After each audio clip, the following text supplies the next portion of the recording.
오늘 낙타 바늘구멍으로 들어가다라는 제목으로 함께 말씀을 나누도록 하겠습니다.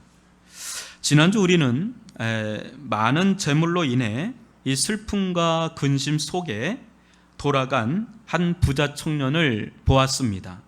재물이냐 예수님이냐, 이 문제는 양자택일의 문제라기보다 우선순위의 문제입니다. 즉 무엇을 중심으로 삶의 순위들이 정렬되느냐, 삶의 모든 영역의 질서를 부여해 주는 실제적인 주체가 무엇이냐라는 것입니다. 그 중심이 돈이 될 수도, 또 자신이 될 수도, 또 정부가 될 수도, 또 예수님이 될 수도 있습니다. 그것이 그 사람에게는 실질적인 주요 그리스도입니다. 여러분 한번 그림을 보실까요? 이 그림은 프랑스 파리 루브르 박물관에 있는 켄틴 마시스의 환전상과 그의 아내라는 작품입니다. 그림 속 남자는 여러분 뭐 하는 것 같으세요? 볼 때 부지런히 어떤 각종 금화, 또 은화, 또 동전의 무게를 재고 있습니다. 남자의 아내는 여러분 이 그림이 잘 보실지 모르겠지만 저 책이 기도서입니다. 그래서 그림을 그 안에도 그림이 조그맣게 있죠. 성 모자, 그러니까 예수와 마리아의 그림이 그려져 있는데 그것을 읽다가 지금 남편이 하는 일을 넘겨다보고 있는 중입니다. 이 그림을 소장한 루브르 박물관의 설명과 아울러서 또 문소영 작가에 따르면 그녀는 지금 세속의 일에 마음을 빼앗기고 있다고 합니다. 성경을 읽다가, 기도서를 읽다가 지금 세속의 일에 마음을 빼앗기고 있는 것을 그려놓은 거예요. 그녀의 뒤쪽 천장에 보면 불 꺼진 양초가 조그맣게 나오는데 이 양초는 인간의 생명이 유한하다는 것과 인간이 죽으면 이러한 세속의 이 물질적인 것들이 모두 부질없다는 것을 암시하고 있다고 합니다. 지금 환정상은 돈과 보석을 저울로 재는데 여념이 없고 아내도 그 일에 정신이 팔리고 있지만 이 저울은 나중에 최후의 심판에서 이들의 영혼을 재는데 쓰일 그런 도구입니다. 왜냐하면 이 천칭 저울이라는 것은 서양 회화에서 전통적으로 최후의 심판을 상징하고 있기 때문이지요. 예수가 아닌 이 돈을 그리스도, 구원자로 삼는 자는 돈에 세례받은 자입니다. 돈에 자신의 영혼의 안위와 영원한 운명을 맡긴 자입니다. 그는 실상 돈과 결합한 자요, 돈과 영혼을 트레이드한, 즉 맞바꾼 자입니다. 이 말은 그만큼 돈은 무소부재한 하나님처럼 이 전능할 정도의 힘과 능력을 가졌다는 말이기도 하지요. 이 돈이라는 게 얼마나 파워가 있는지요. 이 게오르그 진멜이라는 철학자는 돈의 철학에서 다음과 같이 말하는데요. 좀 어려운 구절이 나오지만 여러분 잘 들어보시면 또 뭐 그렇게 어렵지도 않습니다. 이 모든 관계를 보면 돈과 종교 사이에는 명백한 비교점들 이상의 것이 작용함을 알 수 있다. 그것은 구체적으로 이전에 한스 작스가 일반적인 견해의 대변자로서 결론 지은 대로 지상에서 돈은 뭐라고요? 세속적인 신이다. 이 사람이 크리스찬이 아닙니다. 그럼에도 불구하고 이 철학자 막스 베버와 맞먹는 사람인데 이 사람이 하는 얘기가 지상에서 돈은 세속적인 신이다. 이렇게 표현을 합니다. 그러면서 이 돈의 속성에 대해서도 언급을 하는데요. 이 부분 조금 더 어렵지만 좀 들어보십시오. 돈은 점점 더 모든 가치에 절대적으로 충분한 표현과 등가물이 됨으로써 추상적인 수준에서 모든 다양한 대상을 초월하게 된다라고 합니다. 이 초월성이 있다는 거예요. 이 돈이 가장 파워가 있고 심지어 초월까지 한다라는 것을 얘기하고, 또한 돈은 지극히 대립적이고 이질적이며 멀리 떨어져 있는 사물들이 공통점을 발견하고 서로 접촉하는 중심이 된다라고 하는 데 있어서 중심성, 그러니까 모든 게 이 돈을 중심으로 다 움직인다는 것을 말한 거예요. 이 중심성. 또 이렇게 해서 돈도 사실상 신처럼 개별적인 것을 초월하며 자신의 전능을 마치 최고 원리의 전능인 양 신뢰하도록 한다라는 데서 이 전능성, 믿음성, 이것을 나타낸다는 거예요. 그래서 마지막으로, 그리하여 우리를 언제든지 이 개별적이고 비천한 것이지만 돈은 것으로 말하자면 다시 개종시킨다는 거. 다시금 이제 돈으로 회개시킨다, 개종시킨다, 이렇게 보는 거예요. 이게 무슨 말이냐면, 돈은 마치 신처럼 초월성, 또 중심성, 전능성, 신앙성, 이것을 가진 채로 모든 것과 연결돼서 어때요? 어디든 들어가잖아요. 돈은 어디든 들어가고 무엇이든 할 수 있기에 수많은 사람들을 회개시켜서 돈으로 돌아오게 해서 세례를 줘서 이 동교, 돈의 종교, 이 동교로 개종시키는 역사를 일으킨다고 아주 촌철살인 같은 말을 합니다. 아까도 얘기했지만 기독교인이 아닌 일반 비기독교 철학자가 하는 얘기입니다. 그러므로 이 시대에 가장 거대한 두 개의 종교가 있다면, 하나는 이 게오르그 진멜이 말한 것처럼 이 동교, 돈을 사랑하는 종교. 여러분, 이슬람, 카톨릭, 개신교 아닙니다. 70억 중에 가장 많은 종교를 아우르고 있는 종교가 있는데, 하나는 동교예요. 돈을 사랑하는 종교이고, 또 하나는 데이비드 웰스가 말한 바 있는 아교, 자신을 사랑하는 종교, 이 아교, 이 두 가지입니다. 이 두 종교의 세례를 받은 자들은 두 종교에서 신처럼 추앙되는 이 돈과 자기 자신을 마치 어린아이처럼 아무런 거리낌 없이 전적으로 의지하며 받듭니다. 돈, 또 자기, 이 두 가지. 이게 가장 큰 종교예요. 이 온 인류 가운데. 결과는 어떻습니까? 성경의 눈으로 보면 그것은 현대판 우상 숭배이기에 과거 우상 숭배자들이 간 길과 동일한 길로 들어갑니다. 여러분, 시편 115편 4절로 8절을 한 절씩 교독해 보겠습니다. 그들의 우상들은 은과 금이요 사람이 손으로 만든 것이라. 입이 있어도 말하지 못하며 눈이 있어도 보지 못하며 귀가 있어도 듣지 못하며 코가 있어도 냄새 맡지 못하며 손이 있어도 만지지 못하며 발이 있어도 걷지 못하며 목구멍이 있어도 작은 소리조차 내지 못하느니라. 우상들을 만드는 자들과 그것을 의지하는 자들이 다 어떻다고요? 그와 같으리로다. 그래요.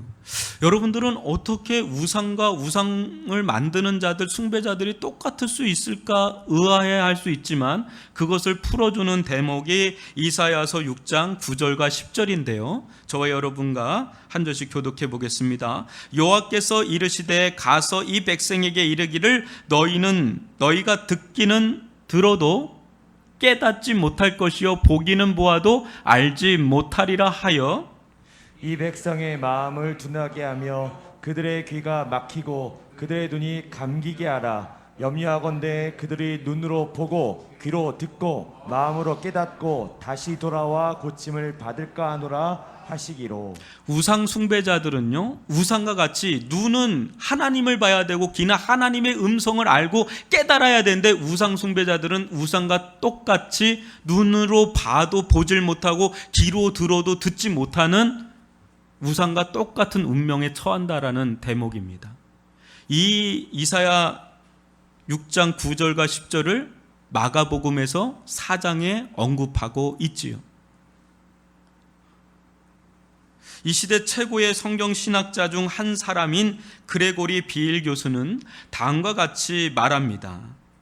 한번 보십시오. 인간은 참 하나님이든지 혹은 피조 질서 가운데 있는 어떤 다른 대상이든지 그가 궁극적으로 자신의 모든 것을 헌신하는 대상을 어떻게 한다고요? 반영하게 된다. 또 다른 말로는 닮게 된다 이렇게 표현합니다. 닮게 된다. 돈을 신처럼 섬기는 자는 돈의 형상과 속성을 반영하고 닮아갑니다. 돈이 인생의 전부라 여기는 자는 여러분 한번 보세요. 어릴 때 얘가 이러지 않았는데 점점 뭔가 돈독이 오른 사람이 있어요. 아주 돈 맛을 알고 돈독이 오른 사람 보면 사람이 이상하게 변해요.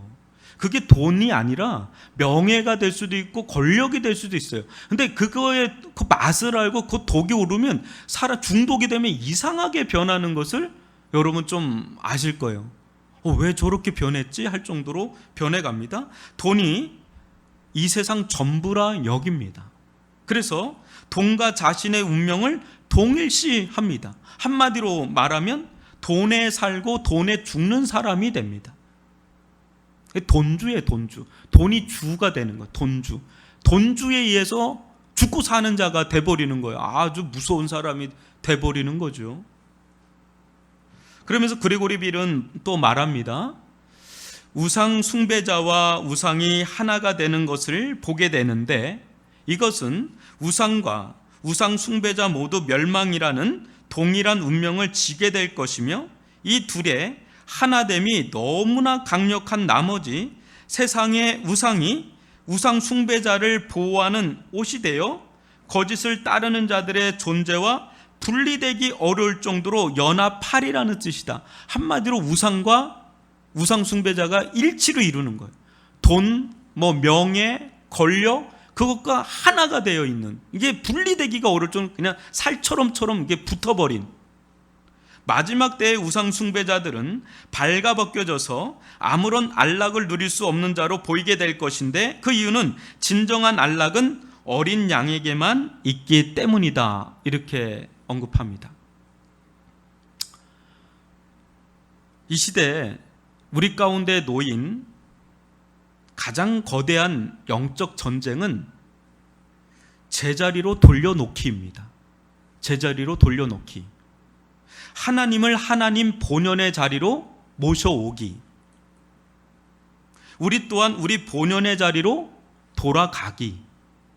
돈 또한 돈 본연의 자리로 되돌려 놓기입니다. 예수님은 이 슬픈 기색을 띠고 근심하며 떠나간 청년과 같은 길을 갈지 모르는 이 제자들에게 오늘 말씀하십니다. 오늘 말씀을 통하여 돈과 예수를 따르는 삶의 역학관계를 깨닫고 믿음으로 영원한 계산에 능한 자, 지혜로운 자들이 되기를 주님의 이름으로 축원합니다. 여러분 23절로 25절을 저와 여러분이 한 절씩 교독해 보겠습니다. 예수께서 들러보시고 제자들에게 이르시되 재물이 있는 자는 하나님의 나라에 들어가기가 심히 어렵도다 하시니 제자들이 그 말씀에 놀라는지라 예수께서 다시 대답하여 이르시되 얘들아 하나님의 나라에 들어가기가 얼마나 어려운지 낙타가 바늘기로 나가는 것이 부자가 하나님의 나라에 들어가는 것보다 쉬우니라 하시니. 아멘. 여러분 이 말씀 어떻게 보십니까? 좀 비유로 봐야 될까요? 아니면 액면 그대로 봐야 될까요? 예수님은 청년이 돌아가고 없는 빈자리에 우두커니 남아있는 이 제자들을 쭉 둘러보셨습니다. 여기 둘러보다는 헬라어로 위엄있게 관찰하다, 점검하다는 말로 제자들이 과연 이 상황 속에서 부자의 전철을 밟을 것인지 아님 예수의 본을 따를 것인지 진중하게 살피시는 중이라는 말씀입니다. 지금도 이 자리에 예수님은 저와 여러분들을 살피시고 계시겠죠. 그때 말씀하십니다. 재물이 있는 자는 하나님의 나라에 들어가기가 심히 어렵도다 하시니. 사랑하는 성도 여러분, 여러분들은 이 말씀에서 무엇을 발견하십니까? 저는 무엇보다 먼저 무척이나 안타까워하시는 예수님을 봅니다. 예수는 부자 청년을 사랑하셨습니다. 그리하여 놀라운 영생의 길, 이 제자의 길을 제시하셨습니다. 순종하기에는 상당히 버거운 말씀인 건 맞지만 마치 어린아이가 아빠, 엄마를 전적으로 믿고 따르는 것처럼 잘 모르지만, 예수님을 그렇게 따랐을 때 잘 모르지만, 근데 예수님을 전적으로 신뢰하며 따랐으면 어땠을까? 저는 지금까지 이 청년이 돈으로 산 삶이었다면 이제는 그와는 다른 예수로 사는 삶의 새로운 지경과 지평이 새롭게 열렸을 거라 봅니다. 마가복음 6장 7절로 9절, 우리가 전에 살펴봤던 말씀인데요, 한 절씩 교독해 보겠습니다. 12제자를 부르사 둘씩 보내시며 더러운 귀신을 제어하는 권능을 주시고 명하시되 여행을 위하여 지팡이 외에는 양식이나 배낭이나 전대의 돈이나 아무것도 가지지 말며 신만 신고 두보롯도 입지 말라 하시고, 이 장면이 나오죠. 아무것도 가지고 가지 말라고. 이게 제자의 삶이에요. 만약에 이 제자의 삶으로 이 청년이 이 초청에 응해서 따라왔다면 그는 졸지에 아무것도 없는 자로 전락하겠지만, 동시에 더러운 귀신도 제어하는 영적 권능을 덧입었을 것입니다. 지팡이 외에 아무것도 없지만은 신기하게도 어디선가 누군가로부터 끊임없이 필요한 양식을 공급받는 아주 신비한 은혜를 경험했을 것입니다. 마치 출애굽 백성들이 광야에서도 줄이지도 목마르지도 옷이나 신발이 해지지도 않는 것처럼 자본주의 세상에서 사명 우선주의의 삶을 사는데도 사는 법을 체득했을 것입니다. 아, 이렇게도 살 수 있구나. 아, 이렇게도 사는 법이 있구나. 그것을 경험했을 것입니다. 이때 전에는 삶 속에서 돈의 파워, 이 돈의 힘을 보았다면 이제는 지극히 작은 주어짐 하나하나 속에 하나님의 경이로움을 체험하는 은혜와 기쁨을 누렸을 것입니다.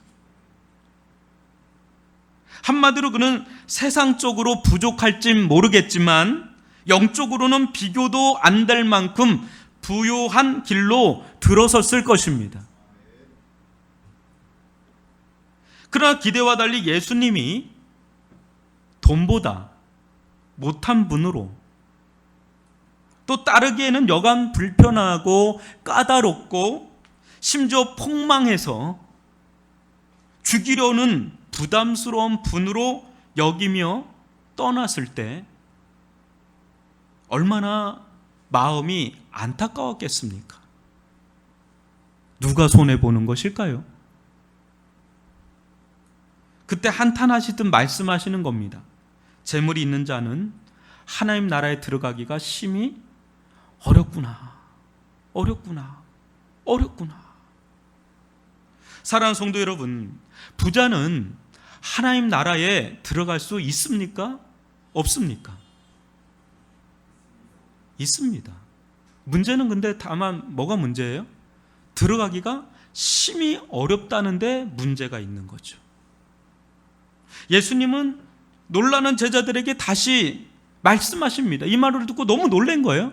재차 말씀하십니다. 애들아, 하나님 나라에 들어가기가 얼마나 어려운지, 낙타가 바늘기로 나가는 것이 부자가 하나님 나라에 들어가는 것보다 차라리 더 쉽다, 이런 식으로 얘기를 하시는 거예요. 이게 무슨 말인가요, 이게? 부자가 하나님 나라에 들어가기가 얼마나 어려운지 낙타가 바늘기로 나가는 것이 더 쉬울 정도로, 이게 무슨 말입니까? 낙타는 어떤 동물이에요? 여러분 보셨어요? 이게 중동에서 가장 큰 동물이에요.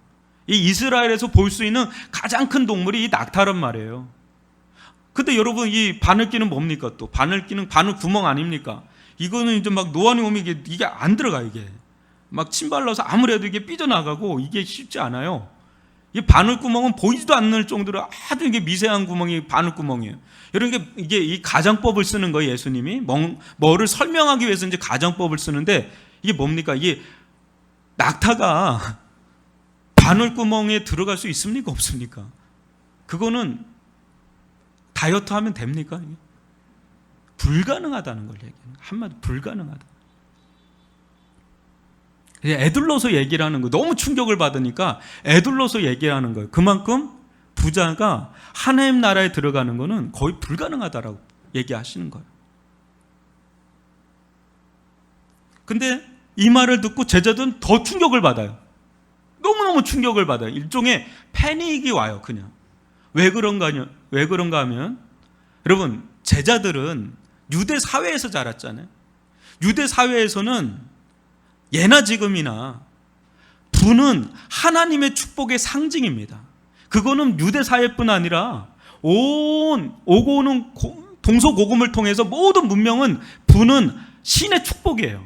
신의 축복의 산물이에요. 안 그런가요? 가난은 오히려 저주스러운 거예요. 부는 아니에요. 부는 하나님 축복의 신의 선물인데, 예수님이 이 말씀하니까 너무 쇼킹한 거예요. 너무 충격을 받는 거예요. 여러분, 신명기 28장 2절로 6절 저와 여러분이 한 절씩 교독하겠습니다.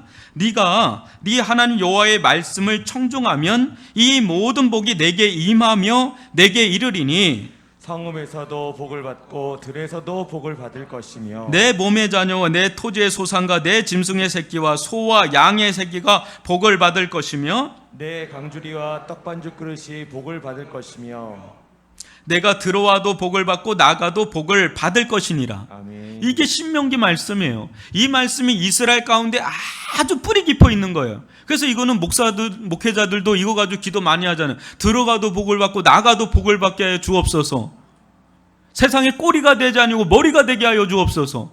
이거 기도한단 말이에요.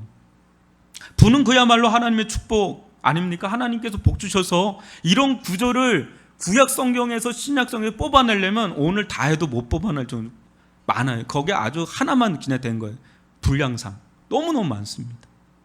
근데 제자들이 볼 때 부자는 하나님 나라의 특급 열차를 타고 들어갈 줄 알았는데 지금 뭐라 그러는 거예요? 들어가기는커녕 들어가기가 얼마나 어려운지 거의 불가능하다고 말씀하시니 충격을 받지 않을 수가 없죠.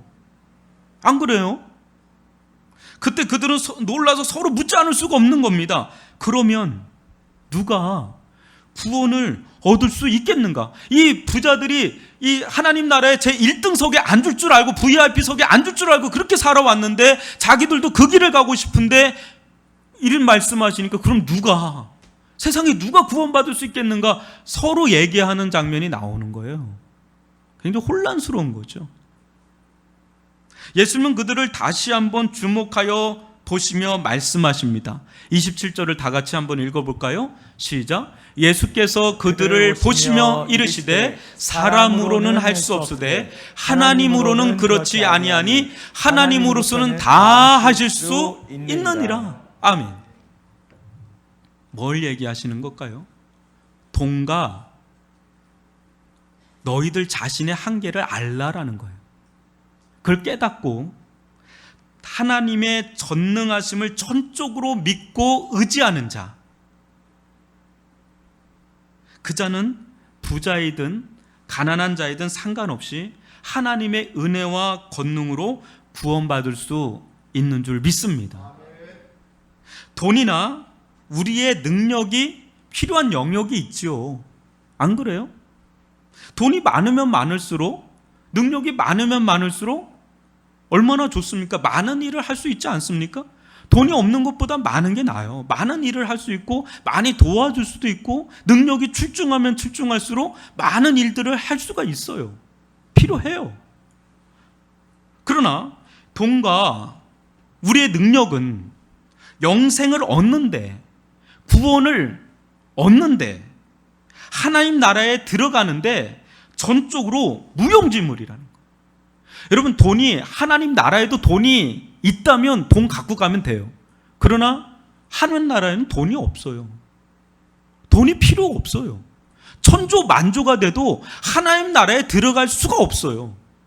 돈은 그냥 여기까지예요. 그냥 여기까지예요. 그냥 여기까지. 우리의 능력도 여기까지예요. 한계가 있다는 얘기를 하는 겁니다. 아니, 오히려 이것이 방해물, 장애물이 되기가 십상이에요. 왜 그렇죠? 우리는 눈에 보이지 않는 그 하나님보다 눈에 보이는 돈이나 우리의 능력을 가신할 때가 많기 때문에 그래요. 그렇게 연약해요. 우리 눈에 보이는 게 더 와닿는 거예요. 더 의지하게 되고 더 가신하게 되는 거예요. 그것이 있으면 있는 대로, 없으면 없는 대로 벗어나질 못하는 거예요, 우리가.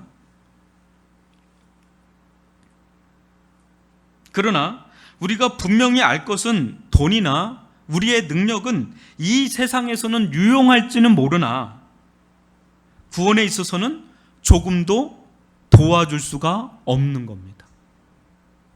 아니, 아예 손을 미칠 수가 없습니다.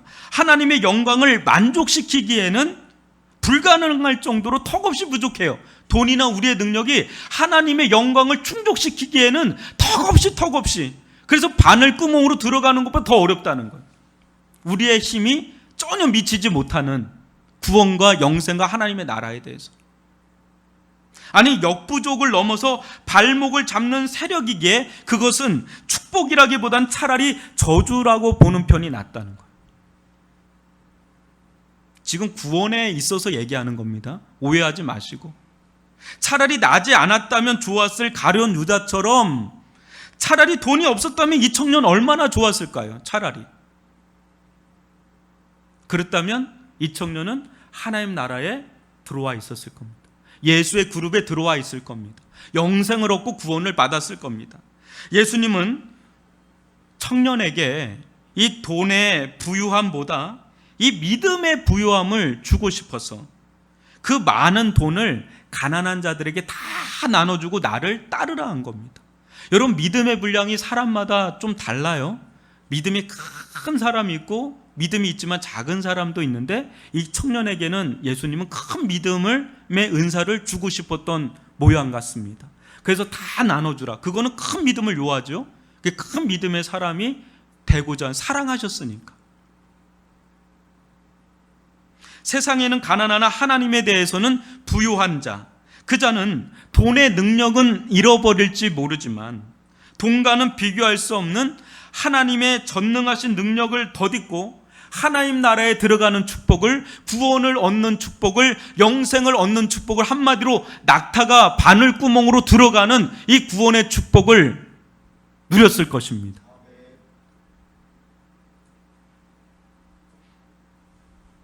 안타까운 거죠.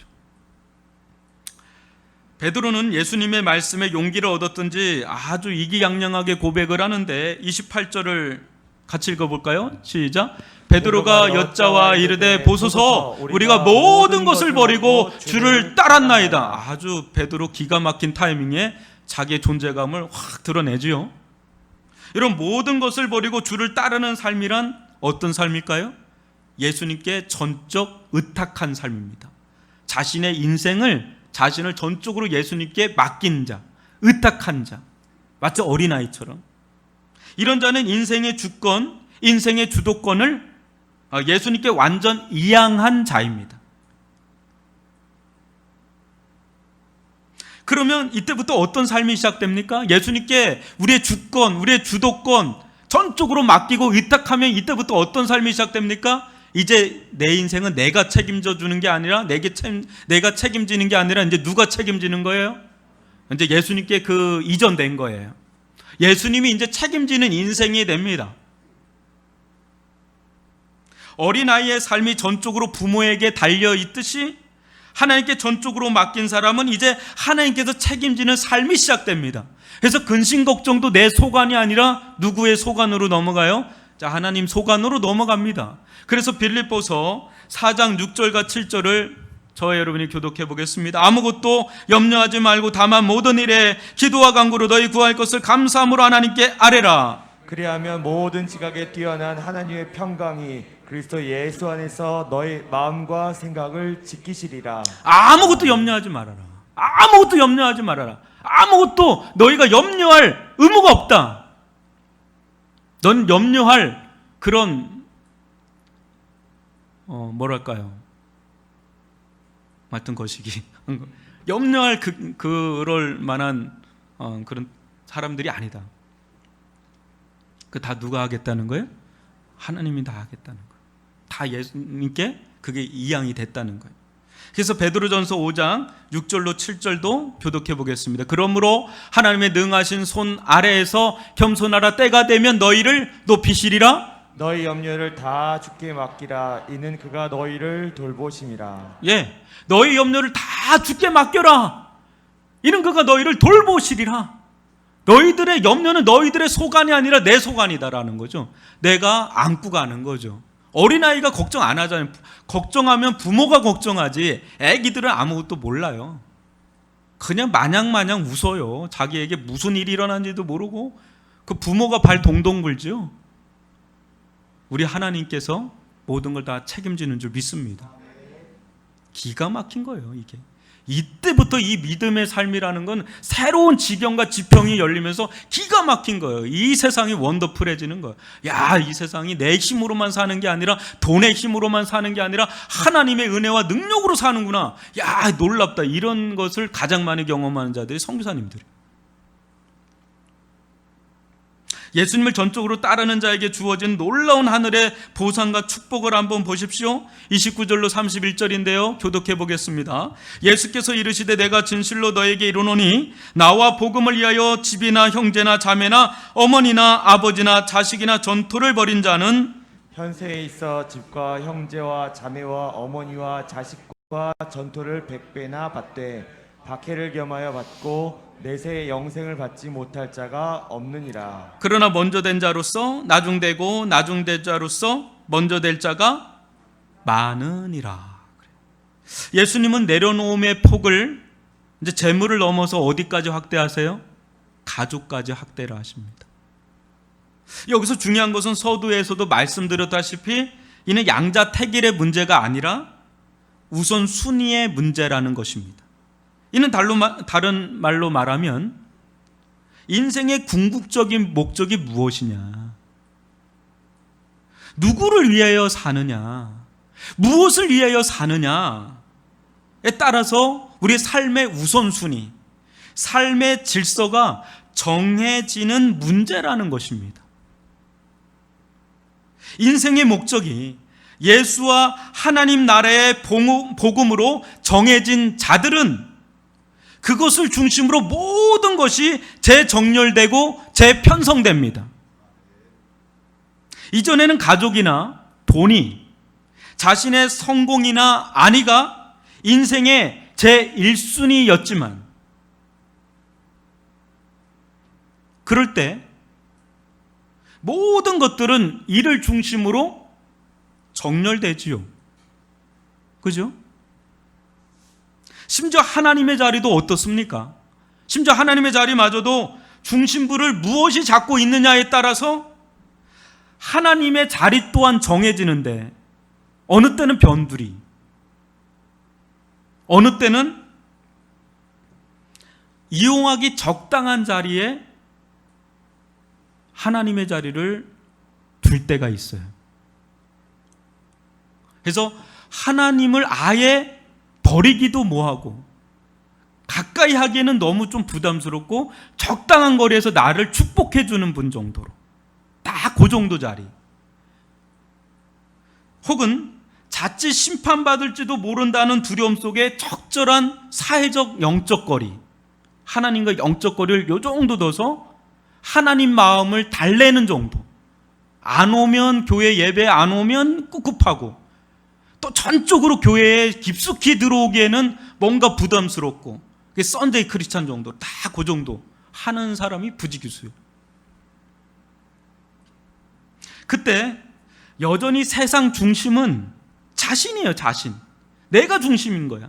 내가 중심이기에 가족, 돈, 세상에서의 이심양면, 또 하나님, 이것들을 내 삶에서 이제 우선순위 질서를 매겨요. 이게 정렬을 한단 말이에요. 하나님은 이 정도, 돈은 이 정도, 가족은 이 정도, 나에게 중요한 건 이 정도. 여러분들에게 하나님은 어느 자리에 있습니까? 중심에 있습니까? 아니면 퍼스트 자리에 있습니까? 세컨드 자리에 있습니까? 아니면 서드 자리에 있습니까? 어디에 하나님의 자리는 어디에서 여러분에게 영향을 미칩니까? 질문을 해봐야 돼요, 여러분. 그러나 이 예수님을 제대로 만나고 복음의 능력을 경험하고 나면 어떻습니까? 이제 내가 사는 이유와 목적이 아주 분명해집니다. 예수와 하나님 나라의 복음을 위하여라는 누가 무엇이라고 해도 흔들리지 않는 아주 선명한 인생의 목적이 생깁니다. 이거는 누가 말해서 그런 게 아니라 내가 복음을 만난 거예요. 복음의 능력을 경험하고 예수님을 만나니까 이게 내 영혼 가운데 그냥 확 이게 들어와 버린 겁니다. 이게 가르쳐서 되는 문제인가요? 교육으로 될 문제인가요? 이거는 하나님의 능력으로 되는 줄 믿습니다. 근데 이게 아주 선명해지는 거예요. 예수와 하나님 나라의 복음을 위하여라는 아주 인생의 목적이 누구를 위하여? 예수를 위하여라는, 무엇을 위하여? 복음을 위하여라는 게 아주 분명해지는 거예요. 이때 이전에는 내 주변에 있는 것들이 나를 중심으로 돌아갔어요. 이전에는 예수님을 만나기 전에는 돈이고 가정이고 뭐 그런 것들 내 중심으로 돌아갔다면 이후부터는 예수를 만나고 난부터는 예수와 하나님 나라의 복음을 중심으로 돌아가기 시작합니다. 자리매김도 이제 달라지기 시작합니다. 이제 가족도 돈도 성공도 모든 것이 예수와 하나님 나라의 복음이라는 이 태양을 중심으로 도는 행성처럼 이제 예수와 하나님 나라의 복음을 중심으로 내 모든 것들이 그걸 중심으로 돌기 시작하는 거예요. 그러면서 제 정렬이 일어나고 제 배치가 일어나고 제 편성이 일어나는 일들이 일어나죠. 그럴 때 주와 복음을 위해서라면 어느 때는 때때로 내가 가진 것을 아낌없이 주님 앞에 드립니다. 아멘이십니까? 내가 가지고 있는 물질, 내가 가지고 있는 것들 주님 앞에 아낌없이 드립니다. 왜? 그것을 위하여, 주와 복음을 위하여 아낌없이 드리는 인생이 됩니다. 제가 물질을 없애라는 게 아니에요. 부정하는 게 아닙니다. 성경은 필요해요. 근데 중심이 무엇을 잡고 있느냐에 따라서 그 사람의 인생이 다 변하는 거예요. 예수와 주와 복음을 위하여 때때로는 그것을 전적으로 헌신을 합니다. 그리고 심지어는 그것이 예수를 따르는데, 하나님을 따르는데 방해가 된다면 심지어 그것을 포기하고 예수를 따르는데 전적으로 헌신합니다. 그게 오늘 이 말씀이에요. 여러분들의 중심은 뭘로 세례를 받았습니까? 돈으로 세례를 받았습니까? 세상의 이순양면으로 세례를 받았습니까? 아니면 예수 그리스도의 피로 세례를 받았습니까? 그럴 때 중심부는 변하게 돼 있어요. 코어가 변한다고요. 중심 목적이 변한다고요? 그걸 중심으로 세상이 다 돌아가 버리는 거예요.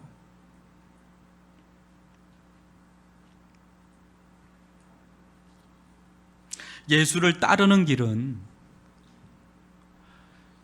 어느 때는 막대한 희생이 따르지만 그것만이 다는 아닙니다. 예수를 따르는 길 속에는 말할 수 없는 축복의 보상이 주어집니다. 그중 하나가 진정한 가족을 만납니다. 혈육만이 가족이라 생각할지 모르겠지만 영적인 의미에서는 혈육의 가족은 이 세상에서만입니다. 죄송하지만 제가 우리 아내하고 결혼 생활을 하면서 여러분, 여보, 천국 가면 당신하고 나하고는 어떻게 볼까? 천국에서는 결혼도 없대는데, 장가도 안 가고 시집도 안 가는데 당신하고 나의 관계는 어떨까? 모르는 사람처럼 지나칠까? 막 이런 게 막 그래요. 근데 성경을 배우고 알고 신학을 하면 할수록 지금의 부부의 이 관계보다는, 관계하고는 비교도 할 수 없는 완전한 사랑의 관계로 가서 거기서는 결혼도 장가도 시집도 안 가도 그보다 더 승한 사랑으로, 완전한 사랑으로. 여러분, 우리는 어떤 자들이죠? 우리는 예수의 피와 살로 맺어진 한 형제요 자매입니다. 그래서 우리는 영원토록 하나님 나라에서 같이 있을 텐데 그 나라에서는 불완전한 사랑으로 하나 되는 게 아니라 완전한 사랑으로 우리는 한 덩어리가 됩니다.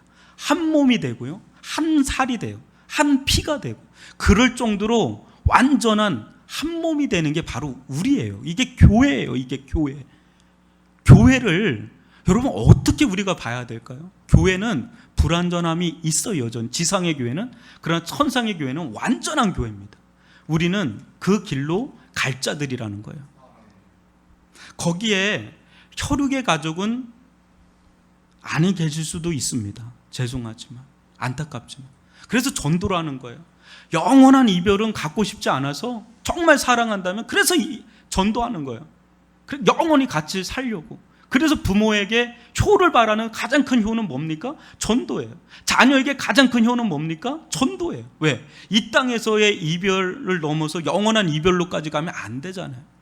그래서 전도하는 거예요.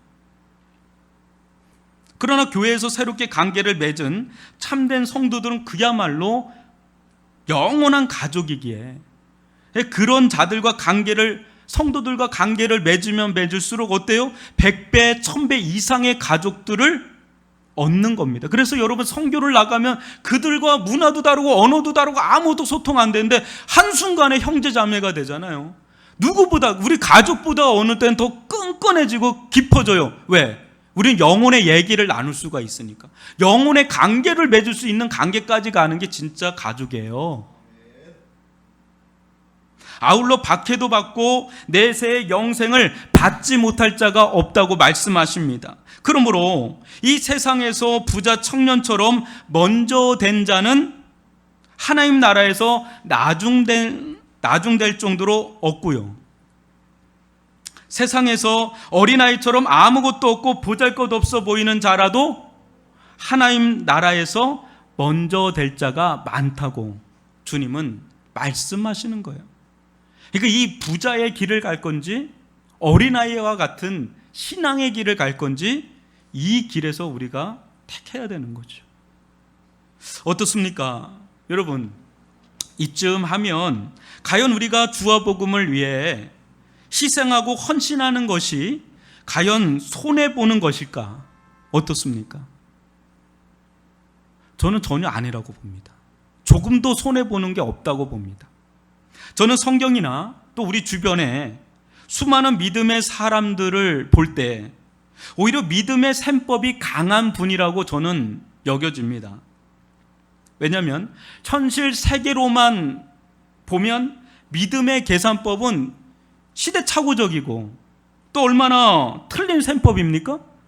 악착같이 또 아주 머리를 써서 악착같이 내 걸 모아야죠.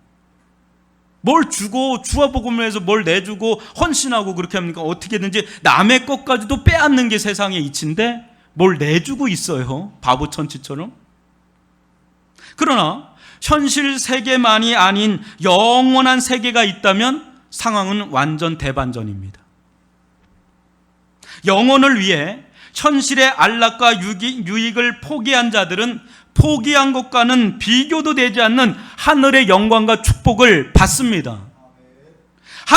하늘이 땅보다 높은 같이 내가 노력해서 얻는 것과 전능하신 하나님의 크신 팔로 안겨주는 것과 어찌 비교할 수가 있겠어요?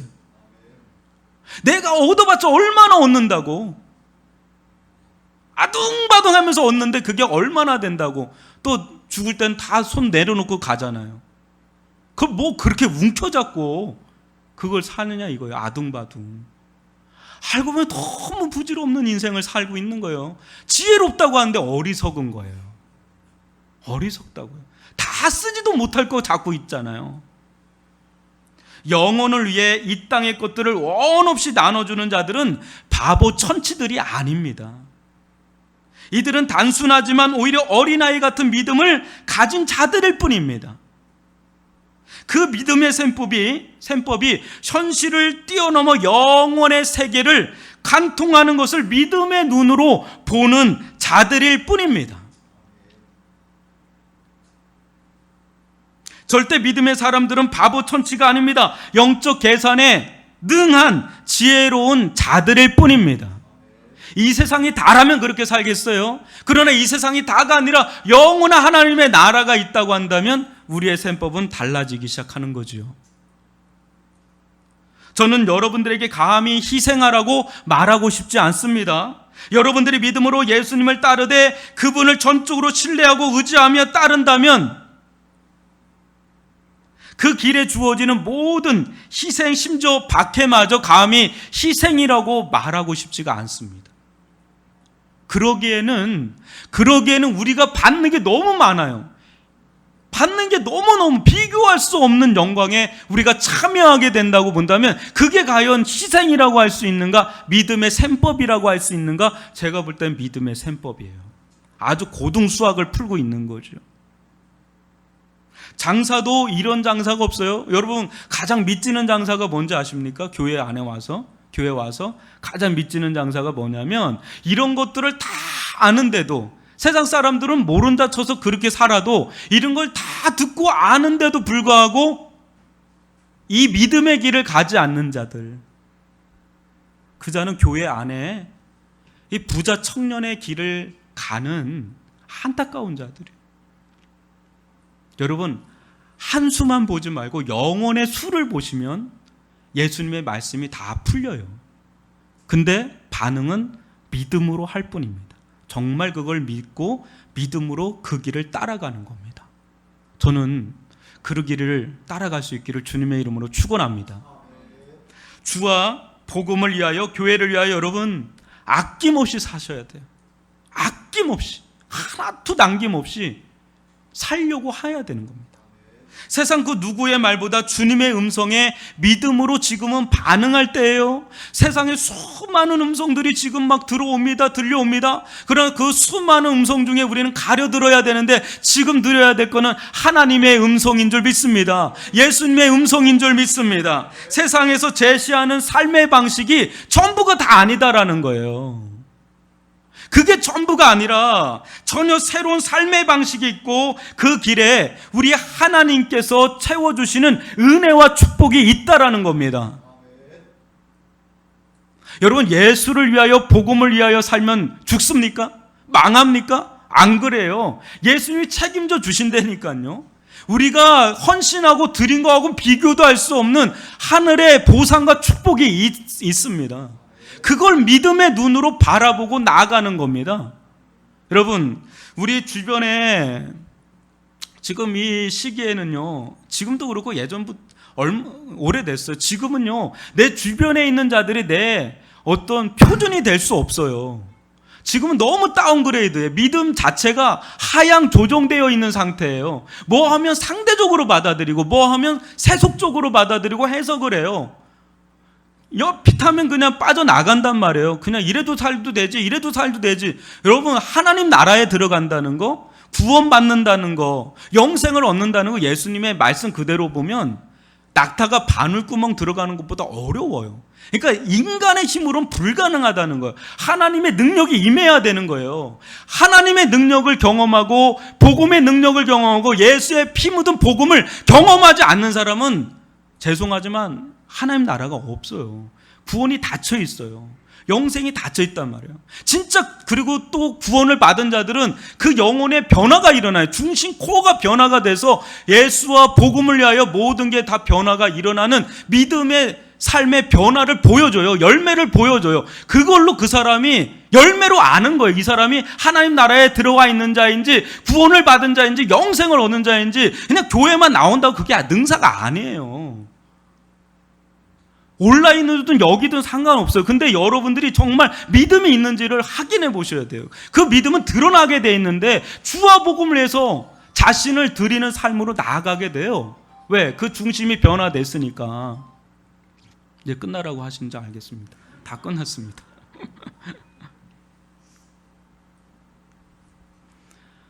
여러분 먼저 시작한 사람이 나중될 수가 있어요. 나중된 자가 먼저 될 자가 많아요. 정신 바짝 차리고 신앙을 끝까지 경주해 나가야 돼요. 어느 순간에 손 놓으면 안 됩니다. 지금 코로나19 가운데 아까도 얘기했지만 얼마나 많은 일들이 일어나고 있는지 모릅니다.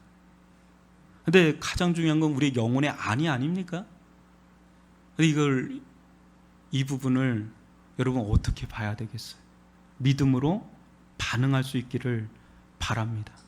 여러분들의 믿음의 닻을 예수와 그분의 복음에 놓고 그분께서 원하시는 길을 뚜벅뚜벅 걸어갈 수 있는 저와 여러분이 될 수 있기를 주님의 이름으로 축원합니다. 기도하겠습니다.